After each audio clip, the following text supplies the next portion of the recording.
Salam Babacar ñu ngi ziar.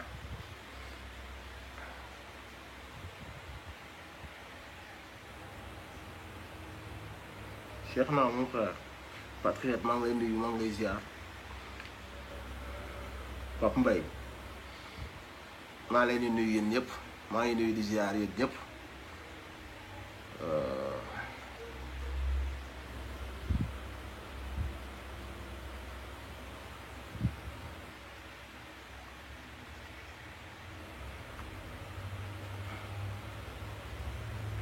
waaw mbokk yi ñu ngi leen di ziar leen nuyu comme ni ngeen ko xamee yéen ñëpp rek soxlawul sax ñu leen di wax fi affaire bi toll quoi jàpp naa que yéen ñëpp xam ngeen ko ak gënañ ci point boo xamante si ni yaakaaroon na ni ci àdduna duñ fa mës a àgg mbir yi yéeme na peeru yéeme boo xamante si ni barki alxuraanu karim tey jii sax ku mën a lekk wala nga mën a nelaw kon man mënuma laa comprendre man waxuma sax waa peuple bi mais même ñi ànd ak Macky Sall yi mbëgg Macky Sall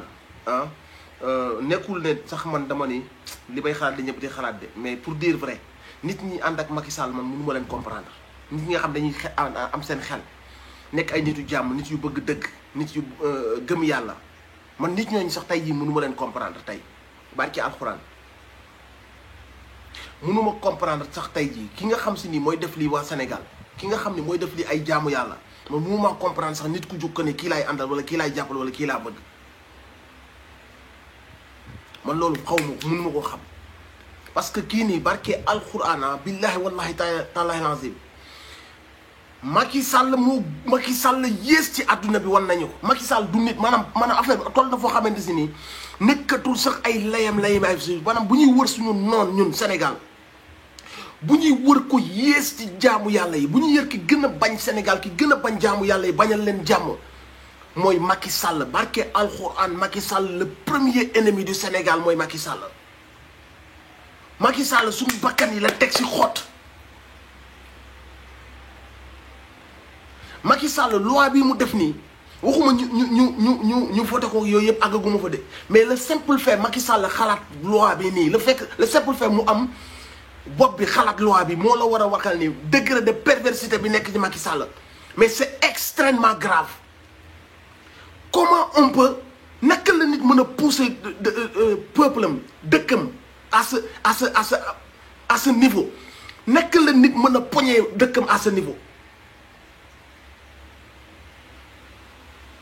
naka la nit mën a bindee loi yu mel nii maanaam yéen maanaam fi mu toll bu fekkee comprendre wul leen ko loi yi Macky Sall jàllale bu fekkee comprendre wul leen ko dafa bëgg a jël mbiru terroriste turu terroriste la Macky Sall bëgg a jël làqatu ci ginnaawam. léegi même manifester ci dëkk yépp la am ay États-Unis fépp te manifester bu amee dina am sax casse ak mer yoo xam ne sax kenn àndu ci mais tey jii nii même Macky Sall boobu noonu tey bu bëggee tëj ay nit day bàyyi ba manifestation am mu yónni ñu ko neex ci biir manifestation bi ñu toj loo leen neex mu wëlbati ko daal ni ku ma jàpp ci manifestation bi terroriste nga. manifestation yu dëkk yi ñu gën a mag ci àdduna bi ëpp ñu police ëpp ñu gendarme seen ay manifestation day am sax ay casse. tey Macky Sall bëgg a làqatu ci ay dañuy taal këru jàmbur dañuy lii këru jàmbur manifestation yoo xam ne Sénégal li muy wër lépp boo fa compté kër yi ñu fa taal matul 2-3 léegi ñoom ca loolu lañ làqatu daal ne manifestation lu ci dem kii dañ ciy toj yi kun ci jàpp boo waxu perpétuité ci manifestation ay nit yoo xam ne doxu ñaxtu nga ni leen ay terroriste ngeen kun ci jàpp terroriste nga mais il faut vraiment être une mauvaise personne bañ sa réew bañ nit ñi pour xalaat loolu maanaam loolu nit warul sax dendale ñaar yooyu noonu nit mën xoolal booy jiite war nga xalaat que ni yow li nga def dina ci am yu baax dina ci am yu bon yi nit ñi dañuy taxaw manifester na d'accord nga taxaw ne ku jàpp ci manifestation yooyu noonu te nag affaire la bu yéeme boo xamante si ni ay porox ndol la gis nga li ko tax a jug mooy leader yi la bëgg a dagg seen bopp def na mbir yoo xam ne da leen di pousser dos au mur léegi leader bu jug daat ne dañoo bañ dañuy résister dañuy li ñun la da ngaa oote insurrection perpétuité leader bu ibbi gémmiñam guddi yi toll nii li mu bëgg ni bu jàllee leader bu taxaw daat ne dañuy xeex ñoo bañ lu ci am dañuy wëlbatiku na ko yow yaa taxawoon na dañuy xeex insurrection perpétuité donc Macky Sall réew mu suñu sëriñ si di yeewoo suñu yaay yi di fa yeewoo mais Macky Sall naka la mën a jële genre xalaat yu mel nii di ko teg ci bopp waa réew mu mel noonu Macky Sall mais c'est très grave gis nga Macky Sall mi ngi plongé réew mi ci mbir yu ci diggante bu doy waar la Macky Sall di plongé réew mi am na des gens qui en rigolent tout mais barke alxuraan xamoo leen que ni affaire bi bu takkee ci ñëpp lay dal Macky nii mu ñuy monté nii député yi muy utiliser nii ndax alalu àdduna ndax daal ñu ñoo moomee bi pas lu ñu neex def député yooyu noonu bu affaire yi takkee ba kalaate nekkatul avantage yu kenn ñun ñëpp a nekk en danger tey buñ la signaloo lu mel nii billahi wallahi tallahi lazim bu réew mi takkee bakkan bu ci rot di nga ko layoo ak sunu borom parce que am na yoo xamante si nii nit mënu koo signé am ci am réew nekk sax Europe bokk ci combat nekk diaspora wala nga foo mënta nekk fii nga nekk commerçant bokk ci benn combat nga jël sa xaalis jàpp ci combat boobu noonu nee nañ da ngaa financé ñoom liñ tudde terrorisme et dans ce cas là ñoom heure bu leen neex lu leen neex mën nañ ko qualifier de terrorisme selon ñoom niñ ko bëggee pour ak seeni intérêt dañoo bëgg a glisser loo foo xamante si nii bu jàllee dañuy tëj foo xamante si nii amul ku yeewoo Sénégal amul kenn ku yeewoo Sénégal koo xam si ni nekkul en danger amul kenn ku yeewoo Sénégal boo xamante si ni ëllëg di nga bëgg a wax di nga bëgg a ibbi sa gémmiñ di nga bëgg a manifester di nga bëgg a jël sa xaalis bokk ci dara di nga bëgg a bokk ci manifestation ñuy ne am nga possibilité ñu jàpp la jiiñ la terrorisme tëj la perpétuité mooy sa ngiru dund nit ñi nga xamante si nii dañoo am seen liberté d'expression ci dëkk yépp noonu la dëkk yu mag yi ëpp ñu armée ëpp ñu lépp loo bëgg nit ñi dañ leen di bàyyi ak seen liberté d'expression suñu demee ci internet ñu wax seen ay frustration seen ay aspiration seen ay inspiration lu ñu bëgg ñu wax ko mais seen loi bi dafa bëgg a boof ci bopp nit ñi bi nga xamante si ni amul benn droit lenn lu am droit léegi wax ko sur internet lépp loo wax ñoom selon leur interprétation bu la neexee mën nañ la ci topp comme insurrection lépp loo wax lépp loo tisoo li léegi bu la neexee ci seen ay interprétation ñu ne la insurrection nga def jël si la ne la 1 an jusqu'à 10 ans voire perpétuité de 500 000 à 2 millions d'amende mais nag Sénégal xanaa nag lii duñ ko seetaan Macky Sall dafa bëgg a yeew askan bi yeew opposants yi instant bi nii dafa bëgg a xoqatal réew mi ba ñëpp noppi ba nga xamante si nii nit ñi maanaam dem manifestation ak dee la ñuy yemale bu ko defee mu commencé jàpp opposants yi nu mu leen neexee di tëj nu mu leen neexee ku ci wax bu dëgër mun la da ngaa def appel à l'insurrection jàpp la tëj ci kaso bi mais xanaa nag suñu sëriñ si duñ seetaan lii xanaa suñu yaay yi suñu papa yi duñ seetaan lii xanaa suñu professeurs yi médecins yi cadres yi étudiants yi marchands ambulants yi xanaa nag duñ seetaan benn nit Macky Sall mu ne soi-disant man ma mais soo amee même soo amee majorité parlementaire mais amal tuuti sagesse amal tuuti yërmande ci jaamu yàlla yi amal tuuti bon sens y a de ces choses mënoo ko génnee ci sa gémmiñ nit mënoo bañ sa askan à ce point mais yàlla mais même doole jooju su la ko yàlla mayoon sax war nga koo rusa teg ci kaw jaamu yàlla yi mais député yi ana seen ragal yàlla ana seen bëgg Sénégal mais xanaa yàlla lañ war a gën a bëgg ka Macky Sall xanaa tra yu bàmmeel lañ war a gën a ragal ka Macky Sall Macky Sall nit kase la wóoru ko ndax dina yeewu suba lan moo tax yenn député yi di ko jàppale ci affaire yi nga xamante si ni jubluwu ci lenn lu dul daaneel Sénégal au plus bas point boo xam te ni mosu faa àgg loi bu mel nii bu ko nit xasee ba bind xalaat ko ànd ak ministre de l'intérieur am ànd ak ci ak ministre de la justice am àggagul sax assemblée le simple fait que nit nangoo teg li askanam moo la war a xamal que ni nit ku bon a ngi nii barke alxuraanu karim képp ku doon xaw a am sax tuuti sympathie ci Macky Sall à partir de tey jii Macky Sall nga war a jàppe sa premier ennemi parce que Macky Sall du nit ku baax Macky Sall buggul Sénégal buggul jaamu yàlla yi nitu fitna la li ñuy jógee ni jamono yu toll nii Macky Sall jànge wu ci dara jële wu ci lu dul fayantoo mattatu préparé wu naa jënd naa ay armes yu bees renforcer naa samay fal naa ay nit yu bees préparé wu naa tournée bi mu doon def c'était juste pour wan waa opinion internationale que ni je suis populaire sama dëkk bëgg nañ ma pour que après juste mu mën a légitimer loi bi mu jàllale nga xam ne ku ci àndul dañ lay marginaliser dañ naan une minorité moo ci àndul gis nañ ko barki dem majorité bi yëpp ñu ngi ànd ak moom donc tournée économique c'était juste pour mën a légitimer loi bi muy waaj a dugal pour wane benn semblant de populaire parce que xam na ni waa opinion internationale dinañ xam que ni kii askanam dinañ gëm que ni kii askanam moo ànd ak moom donc loi yi muy teg c'est vrai kon dëkk bi daa am ay terroristes yu fa nekk c'était juste pour mën a légitimer mbir mi nii mais lii ku am xol du ko def mais nit ku ragal yàlla ku gëm ne dee am na du ko def mais lii jaay doole mënut a weesu lii président bu nekk jaar na fi kenn musul xalaat bu pervers comme bu mel nii léegi Macky Sall li mu bëgg mooy loi boobu bu jàllee live bii ma jot yi di def sax man perpétuité laa jëm après résistance su ma taxawee ne damay résister ñu ne ma dangaa wax booy yi ne leen insurrection mooy noppil tëjal sa gémmiñ la ñuy gëm noppil nga tëj sa gémmiñ lépp loo wax ñu ne la insurrection nga woote kaso nga jëm tey jii bu leen neexee ñoom suba manifestation bu mënta am comme niñ wutee ay nerf bi ñuy dóor askan bi bu ëllëgee mën nañoo wut seen ay casseur dem leen toj leen lu leen neex toj leen fii wala toj leen fële bu ñu wëlbati ko daat ne tel opposant dañ koy jàpp parce que moo organisé woon une manifestation ba débordement yi ci am moo jur nangam ak sàngam kooku dafa def appel à l'insurrection daal di ci jàpp quelques innocents daal di innocents yooyu noonu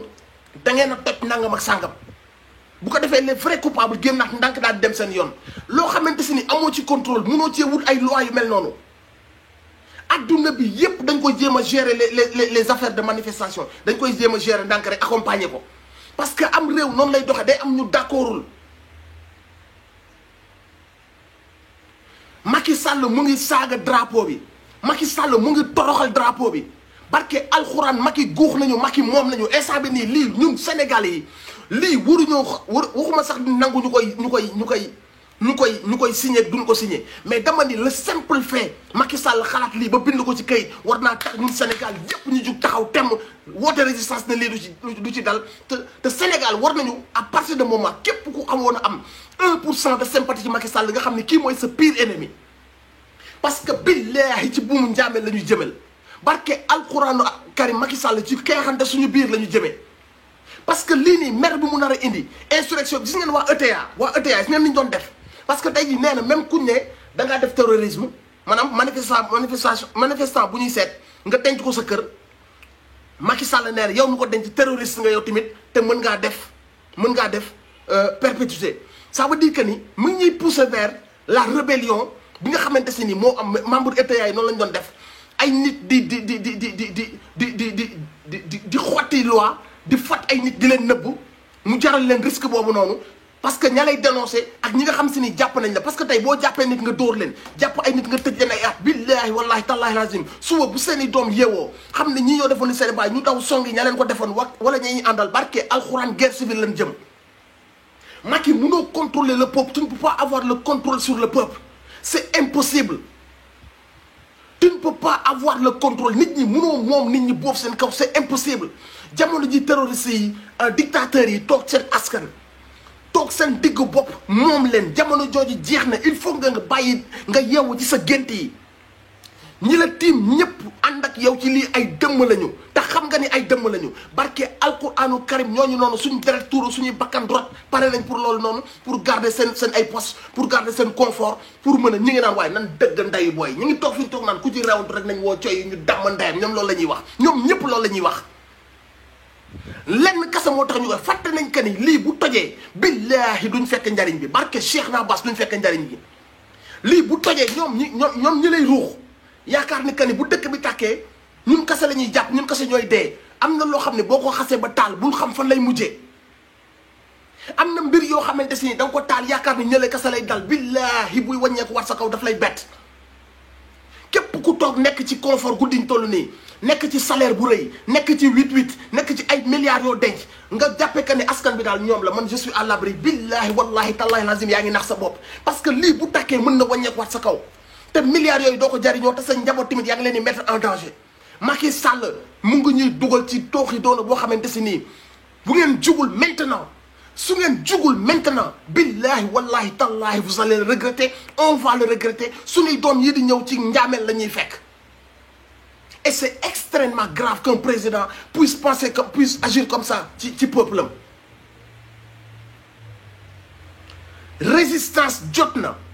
foogoon nañ que ni ñii lii ñu weesu ni ci jamono yu weesu ni foogoon nañ que ni am nañ ci benn gis nga barke alxuraan lii lépp c'était programmé dégg ngeen wax bi dégg ngeen matatu bi dégg ngeen menace bi amul leen un président boo xamante ni daf leen di déglu dafa bëgg a jubóo ak yéen dafa bëgg a àndandoo ak yéen dafa bëgg a màgg ak yéen dafa bëgg vraiment accompagner. Vous avez un président boo xam ne il est prêt à tout, il est prêt à vous mettre à terre.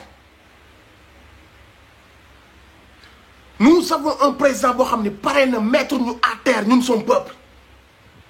bi muy matatu ak di kii yëpp xamoon nañ que ni am na lu muy waaj bi muy folli ak di fal ak naan xaar leen maa ngi ñëw yéen ñi nekk ci réseaux sociaux yi xamoon nañ ni am na lu muy waaj mais gis nga loi bi nii man foogoon naa que ni degré de soxoru Macky àggul ci tëggal peuple am loi bu mel nii. gis nga suñu leader yi ñoom ñii ñëpp instant bi nii kenn nekkul këram ku ci nekk yaa ngi liggéey ñu ngi woo sëriñ si ñooñu noonu buñ ñu gën a goreete ñun ñoo leen war a protéger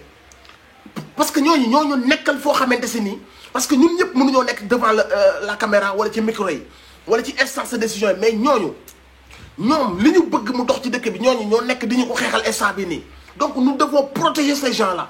parce que nit ñooñu noonu ñun bu ñu leen protéger ñoo leen di may doole pour que ñu xeexal ñu li ñu bëgg. donc résistance bi ñu woo waruñu cee wéet c'est tout le peuple moo war a résister biir Sénégal amul benn dëkk boo xamante si nii. war ngaa toog di xool lii muy jàll lii bu jàllee jaam laa jaam nga suñu maam ay jaam lañ kenn dootul noyyi kenn dootul wax sa soxla ku manifester ñu jiiñ la terroriste mais kan mooy terroriste mais ñun yàlla dimbali na ci terroriste duñ ci dimbali suñu bopp lu tax ñu bëgg a jaxase suñu bopp ak terroriste forcément comme munoo jaar askan bi ci ay wax parce que askan bi yeewu na comme munatoo nax askan bi parce que jeunesse bi yeewu na nga ni xaaral ma jaar ko ci ay mots ak ci benn ay astuces yoo xam si ni dinaa mën a am ci ñoom contrôle bii bi yëpp mooy am ci peuple bi contrôle parce que Macky Sall troisième mandat fii la ko teg ci bakkanam te am na ay opposants yoo xam ne fii ak dugalu leen ci kaso bi du am lu ko neex donc comme bu waxee nit ñi yeewu nañ mënatu leen a nax su ne woon référendum suba day daanu su ne woon élection suba day daanu léegi danaan xaaral ma jaar ko ci astuce yi nga xam ne c'est un acquis c'est moi le chef suprême man maa jiite mbir yi xaaral ma jaare ko ci sama ay majorité mécanique jaare ko foo xam ne askan bi du ci mën dara dañuy xëy suba rek fekk teg naa lépp seen kaw. parce que Macky Sall am na yoo xam ne mënu koo wax ay nit yuy réfléchir parce que du jàll le sénégalais yeewu na sénégalais bi doon nelaw yeewu na jeunesse bi am na lu mu bëgg ci avenir am na lu mu bëgg ci réew am na xeetu njiit yu mu bëgg ak yu mu bëggatul. donc jeunesse boobu képp kuy waxateeg moom da ngay indi lu leer ne midi nekkatul xaalis booy séddale nekkatul ay ndomb tànk yooyu wane nekkatul ay 8-8 yooyu tegale pour que mu respecté la da ngay ñëw wax ko lu dugg ci noppam. comme nag jeunesse bi yeewu na comme que nit ñi léegi seen dignité ak seen ngor lañ jiital pour nga wax ak ñoom da nga leen di wax lu leer ne midi comme il a compris que bu waxee ak nit ñi mënatul a nax nit ñi léegi mu ne xaaral mu wuti nag. li nga xamante si ni mooy yeneen astuce yi mooy ma jël samay député def leen samay xar def leen samay esclave voté loo leen mbir moo xam si mën naa taal Sénégal je m'en fous ça passe ou ça casse mais en tout cas une fois que ça passe je serai le roi am naa possibilité yépp képp ku wax benn wax mën naa ko interpréter nu ma neex tudde ko terrorisme te buñ ko tuddee terrorisme boo demee da ngay tëdd mais ñun est-ce que Sénégal dinañ seetaan loolu est-ce que ñàkkee na noonu fayda ñun Sénégal mais est-ce que Macky danoo moom mais ne kuy ragalal yàlla nañ waxante dëgg barke alxuraanu karim suñu réew bu ñu laajee suñu bakkan ñu jox ko suñu réew suñu avenir u doom suñu drapeau bu ñu laalee suñu bakkan yi dañ ko war a jox waratuñoo nangu nekk xaru kenn Serigne Touba libéré nañu maam El Hadj Malick libéré nañu maam Baye Niass libéré nañu maam Limamou Laye libéré nañu Thierno Souleymane Baal libéré nañu El Hadj Omar Foutiyou Tall libéré nañu. suñu yenn leaders yi nga xamante si ni ils sont éveillés ubbi nañ suñuy bët yu bëree bëri kon waratuñoo nangu ay nit yoo xam ne boo demee ci tubaab yi da ngay sëgg sooy wax ak ñoom da ngay baisser le ton ni ma woo xool tubaab ci bët nga ñëwaat ci sa askan xool leen les yeux dans les yeux wan leen sa arrogance wan leen sa méchanceté sa mépris bi nga am ci ñoom ñun ñoo war a bañ loolu duñu ay jaam duñu ay jaam mais waruñu nangu nekkal Macky Sall ay jaam. ñu naan ay un président bu naan je descends d'une lignée de guerriers mais kooku boobu ngeen waroon a tiit un président bu war a apaiser Sénégalais yi un président bu war a dalal xelu Sénégalais yi dalal xelu jeunesse bi ànd ak ñoom ci moment yu difficile yi mu am compassion parce que dara doxul ñi ngi dee ci géej gi un président bu war a dalal xelu jeunes yi nga xool jeunes yi naan leen je descends d'une lignée de guerriers je préfère mourir que le déshonneur. Quel discours pour un président boo xamante si nii même peuple boobu ñoo joxe seen bakkan pour nga nekk président. Un président boo xam ni la nga àndoon ak peuple boobu di ko xeex doo woon dara yaa ngi woon ci sëriñ si di jooy naan dimbal leen ma bul ma tëj. nit ñi ñàkk seen liggéey ñii ñàkk seen place ñii ñàkk seen i bët ñii ñàkk seen i loxo ñii ñàkk seen lépp ñii ñàkk seen i bakkan ñu am ci plus de 12 morts tu deviens président la taxoon ñuy xeex yépp nga utiliser waat ko di ci toroxal askan bi nga àndaloon ba mu jox la tey ji teraanga bii nga am nii. tey te sa même peuple laa nga wëlbati ko di ko dundaloo nii jàkkaarloog moom bombé la torse ne ko je descends d'une lignée de guerrier boo xam ne en 2011 bu affaire yi day tàkk yow yaa nga fin fond du Sénégal nëbbatu naan bàyyi leen ñu xeexal ma rek am naa sama plan ba pare plan bi leer na nañ ma xeexal rek di woote insurrection nan nañ génne Abdoulaye Wade ci palais bi nañ def nangam sangam di pousse gars yi fekk na boobu yor nga sa plan gisante ngaa ñi ngay gisanteel bañ ne la bu lépp jaaree yoon yaay nekk président ngay xam affaire bi toog ci ginnaaw di def nii nit ñooñu xeex pas pour yow mais pour seen drapeau ak seen ay conviction nga nekk benn traître bu làkkatu ci ginnaaw engagement bu sincère boobu noonu nit ñooñu xeex pas pour yow mais pour seen dignité seen honneur seen drapeau seen ay principe nga def nii di def nii ànd ak ñoom di def nii ànd ak ñoom ba ñu xeex ba ca cappaandaw nga ni bëreet ñëw taxaw jël affaire bi taxaw ko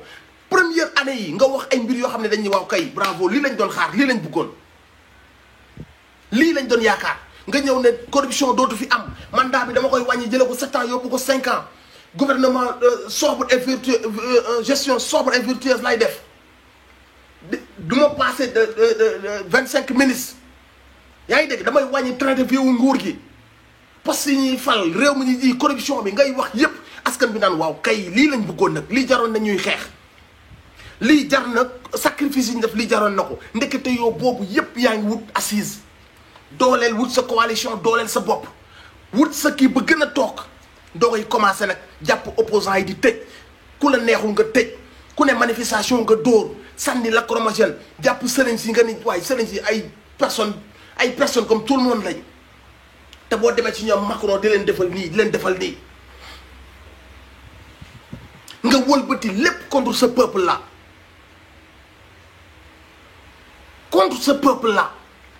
peuple boobu tey mi ngi toujours ci même galère boobu noonu yow say doom tey ña ngay am ay diplôme biir États-Unis di dund ca palais ya gën a mag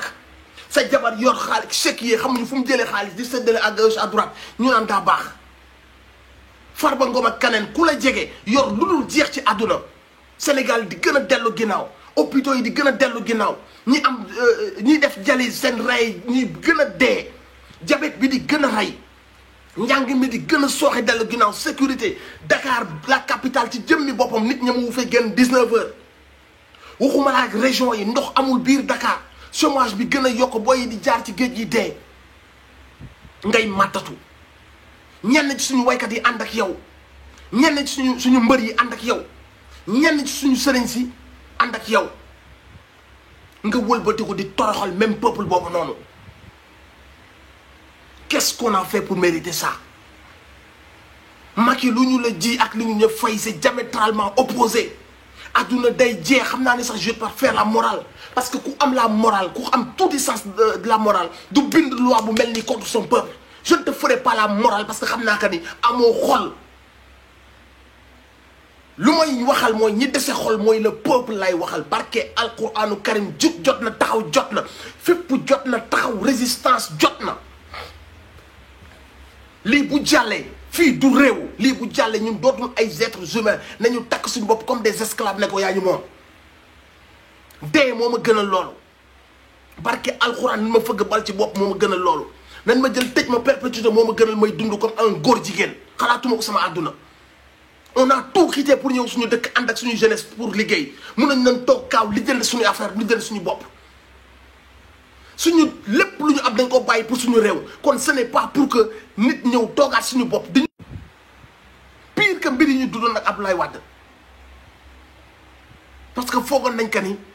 rëcc nañ jamono jooju noonu foogoon nañ ko mais Abdoulaye Wade lu mu yées ci wàllu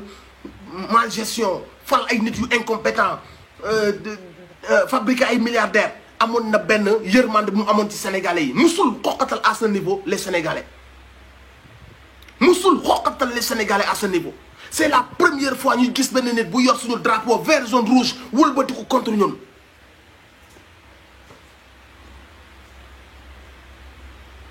Nous sommes dans la merde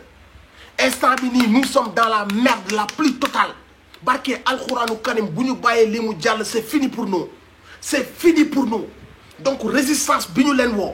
na ko ku nekk jël def ko ci biir ADN-am bind ko ci biir deretam. On doit résister nous devons tous résister dañoo war a bañ lii warul jàll. lii warul jàll fii Sénégal nit waru fi am fit nit waru fi amee noonu sañ-sañ ci kaw jaamu yàlla yi. nit warul amee sañ-sañ nii ci kaw jaamu yàlla yi ñi ngi woo sëriñ si ñu wax ci ñi ngi woo suñu papa ak suñu yaay yi ñi ngi woo ñi mën a ñaan leen yàlla mu tàqale ñu ak Macky Sall bii ci li muy def jaamu yàlla yi. sëriñ si nga xamante si ni ñi ngi gis kii lu muy def ñu ngi leen di ñaan suñu kilifa yi wax leen ak kii mu bàyyi li muy def. diaspora bi fépp foo leen mën a résister na ngeen fa résister région Sénégal yépp résister leen gox-goxaat Sénégal yépp résister leen Macky su ma ne nañu boole rey wala mu boole ñu tëj ñu wala mu boole ñu respecter une bonne fois pour toutes. Je ne suis pas l'esclave de Macky Sall, ni de Antoine Diome, ni de son ministre de la Justice. Je ne serai jamais un esclave dans ma vie. Parce que Al-Khouran Karim, je suis né libre et je vais mourir libre. Parce que lolo, ñi ko waron xex nañ ko ba ma toll ci kon duma jëlat sama bop nangu ben nit mu moy yew ci bu mu njaam. Na jeunesse bi yépp jog lu ñuy expliquer té amatu fi résistance lañu wax. Na ñepp bañ résistance lañu wax. Na jeune yépp résister né li du fi am. Duñu jaamu kenn momuñu. waaye yow lii mooy lan li ma bëgg am amul ko xaaral ma wuti ay pexe jeunes yi am seen ay choix di gis léegi nekkatuñu ay xar yooyu yëpp ci ay car jeunes yi jëm déplacé wu de manière volontaire di dem ci ay endroit ñii di manifester ñii di def ay gestes patriotiques loolu dagg sa xol mais yaakaaru ndaw kenn du ko tas yaakaaru ay jeunes kenn du ko tas mais jeunes yi tey bu ñu dee ba engagé wu ci politique mais nit ñi dañoo waroon kontaan yéen da ngeen waroon kontaan gis jeunes yi ñu engagé wu ci politique. bëgg politique laaj ñu kenn 5000 di demee seen xol ak seen drapeau bëgg ko da ngeen waroon kontaan ci jeunesse boobu noonu mais ngeen leen tàndu leen ñu yéen tàndu leen ñu ñi ngeen tànn danañ def la tout pour tëj leen yéen ñi ànd ak yéen sax danañ teg ay loi yoo xam ne ku sëkkat ñu tëj la dinañ leen isoler seen manifestation yi danañ fexe ba casser le rythme suñu casser le rythme beneen opposant bu fi taxaw wax lépp loo fi wax lu xaw a niroog lii ñun la insurrection la dem yóbbu la ci kaso bi foofu la ñu bëgg a jëmee fi mu toll nii wax jeex na partagé leen vidéo bi yéen ñëpp laa la xamal ni billahi wallahi talaay azim live bi ni mu ma waree noonu la waree bépp sénégalais boo xam ne am nga accès ci réseaux sociaux yi mer bii ma mer yéen a ma war a gën a mer téeméeri junni yoon leader yi nekk ci terrain bi nelawuñu am nañ sax luñ dundee am nañ seen liggéey bu leen neexoon loolu du leen ci fekk instant bu leen neexoon ñu collaborer ak nguur gi di dawal ci 8-8 yi di laal ci milliards yi mais dañoo bañ ñoom dem ak seen ay principe dema ànd ak peuple bi nelawuñu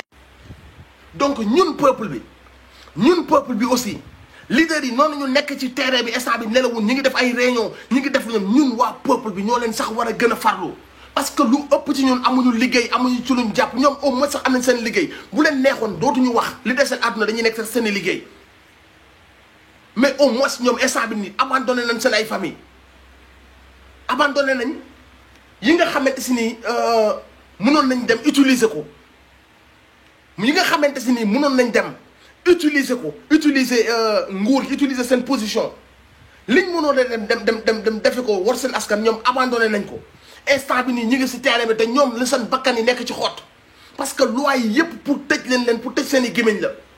donc ñooñu ni ñu nekkee ci terrain bi ñun ñu nekk derrière suñu clavier yi tàngoor woowu moo war a nekk si ñun ñëpp war a def live ñëpp war a partager ñëpp war a bind ku ci xam sëriñ si waxal ak ñoom ku ci yor sa kurus ñaanal dañoo war a résister waruñoo nangu doon jaam te Macky Sall ay mbaam la ñu bëgg a def barke alquran dee moo ma gënal doon mbaam wallahi lazim ma dee ci kaso bi wala ñu fëgg ma bal mais jamais de la vie man nangoo nekk jaam résistance dañu leen wax suba fu waay nekk ci Sénégal na xam ne li mooy mot d'ordre bi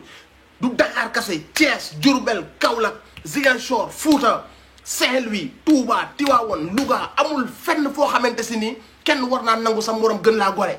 parce que il s'agit de sunu réew sunu drapeau sunu avenir ay doom donc fu ay nekk ci Sénégal ak ci diaspora bi soo nelawee ba yandoor tey man je ne te comprends pas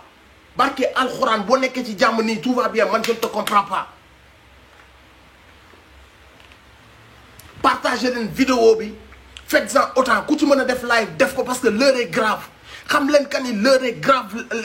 la famille barke Cheikh Nabas billahi wallahi taala lazim l'heure est grave. Macky Sall lim ñu bëgg a def nii billahi lazim Macky Sall lim ñu bëgg a def nii ah dëkk ci Sénégal nga nekk fi xar a gën parce que xar sax du yëg yenn yi mais di nga fi nekk nit bëgg a wax sa xalaat nga ni non yii booy réseaux sociaux yi su may wax ñu may jël si d'accord ma sax doo ko ñemee benn ci réseaux sociaux yi dootoo ñemee ŋaang ànduma ci ñemeetoo koo wax loo wax bu ëllëgee lii bu jàllee bu ëllëgee di nga bëgg a yeewu ci dëkk bi def like kenn def benn affaire nga ne su ma ko laykee leer na ma gars yi ñu ngi may topp su ma ko laykee tam ñu commencé ma fichier di ma déglu man tamit di ngeen dem ba nga xamante si nii nit dana la damaa bëgg a ñëw sa kër nga ni ko déedéet maa bañ parce que da ngay ragal ñun la kuñ doon seet la ko bokkoon ci ab manifestation yow yaa ko dalal sa biir kër kon yow ab terroriste nga comme moom. lii bu jàllee amatu leen maanaam benn décision bu ngeen mën a jël nekk ci jàmm nekk ci lees lépp lu ngeen nekk lu mu ndaw lu mu oyof mën na wëlbatiku nekk benn piège pour yéen bind sur internet sax mën na mujjee nekk benn piège pour yéen. donc résistance bi wareef la waru gar la pour suñu survie pour suñu démocratie suñu survie donc képp koo xamante si nii yaa ngi gis live bi wala nga gis live bu yeneen gars yi na nga imprégné wu ci combat bi ak ci résistance bi te neewuñu Dakar la dañ ne Sénégal gi yépp la résistance Sénégal bi fu ngeen nekk ci Sénégal ak ci diaspora bi na ngeen mener cette résistance. Nous ne devons pas laisser passer cette loi nous ne devons ajustement wu Macky Sall bii nii képp ku bëggoon Macky Sall sax à partir de maintenant billahi wallahi tallahi mbañeel nga ko war a ëmbal parce que ku bañ sa réew amoo yërmande ci jaamu yàlla bëgg a yee fitna bëgg a monter une guerre civile parce que tey jii fitna bi boo ko tegee Sénégalais yi mais Sénégalais yi buñ demee ba sës dañuy fippu